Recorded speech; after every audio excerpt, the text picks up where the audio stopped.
Matthew 27. Now when morning had arrived, all the chief priests and elders of the people took counsel against Jesus to put him to death. And they bound him and led him away, and delivered him up to Pilate the governor. Then Judas, who betrayed him, when he saw that he was condemned, changed his mind, and brought back the 30 pieces of silver to the chief priests and the elders, saying, I have sinned in that I betrayed innocent blood. But they said, What is that to us? See to it yourself. And he threw the pieces of silver into the sanctuary, and departed, and he went away and hanged himself. And the chief priests took the pieces of silver, and said, It is not lawful to put them into the treasury, since it is the price of blood.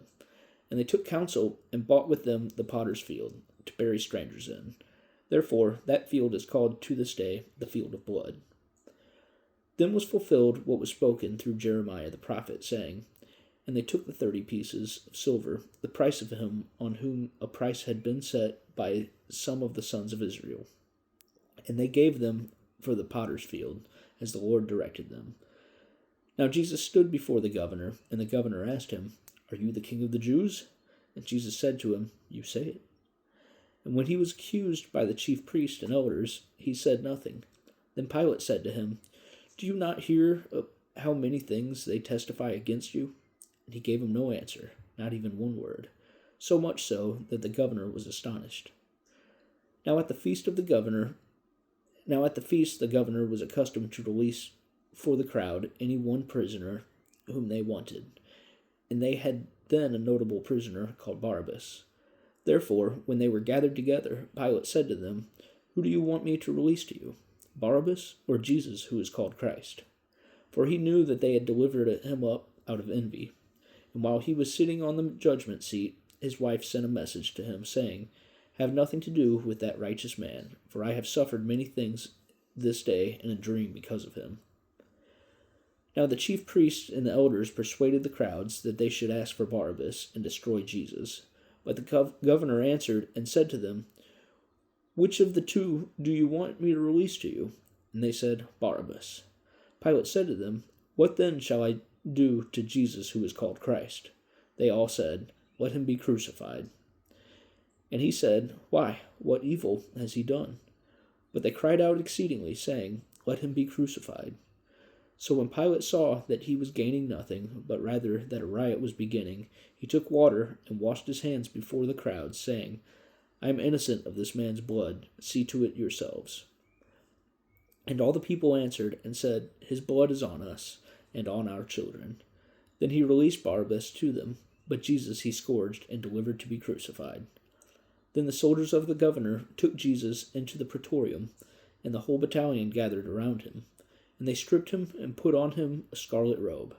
And they plaited a crown of thorns and put it upon his head, and a reed in his right hand. And they knelt down before him and mocked him, saying, Hail, King of the Jews! And they spat upon him and took the reed and struck him on the head. And when they had mocked him, they took the robe from him and dressed him in his own garments and led him away to crucify him.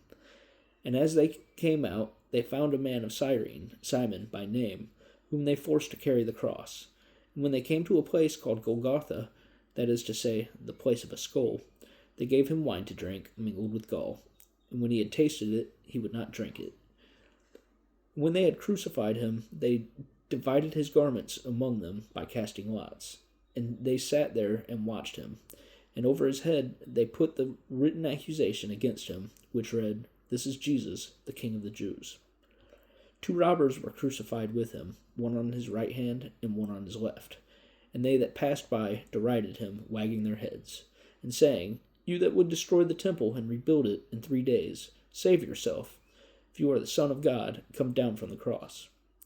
In like manner also the chief priests with the scribes and elders mocked him, saying, He saved others, he cannot save himself. If he is the King of Israel, let him now come down from the cross, and we will believe in him. He trusts in God. Let him deliver him now, if he desires him. For he said, I am the Son of God. The robbers also that were crucified with him cast upon him the same reproach. Now from the 6th hour there was darkness over all the land until the 9th hour. And about the 9th hour Jesus cried with a loud voice, Eli, Eli, lama sabachthani? That is, my God, why have you forsaken me? And some of them standing there, when they heard it, said, "This man calls Elijah." And immediately one of them ran and took a sponge and filled it with vinegar, and put it on a reed, and gave it to him to drink. And the rest said, "Let him be. Let us see whether Elijah comes to save him." And Jesus cried again with a loud voice, and yielded up his spirit. And the veil of the temple was torn in two from the top to the bottom, and the earth quaked, and the rocks were split. And the tombs were opened, and many bodies of the saints that had fallen asleep were raised. And coming forth out of the tombs after his resurrection, they entered into the holy city, and appeared to many. Now the centurion and those that were with him watching Jesus, when they saw the earthquake and the things that happened, were terrified, saying, "Truly this was the Son of God." And many women were there, watching from afar. Those who had followed Jesus from Galilee ministered to him, among whom were Mary Magdalene, and Mary, the mother of James and Joseph, and the mother of the sons of Zebedee. And when evening had come, there came a rich man from Arimathea, named Joseph, who also was a disciple of Jesus. This man went to Pilate and asked for the body of Jesus. Then Pilate commanded it to be given him. And Joseph took the body and wrapped it in a clean linen cloth, and laid it in his own new tomb, when he had hewn out in the rock, and he rolled a great stone as the door of the tomb, and departed. And Mary Magdalene was there, and the other Mary, sitting opposite the tomb.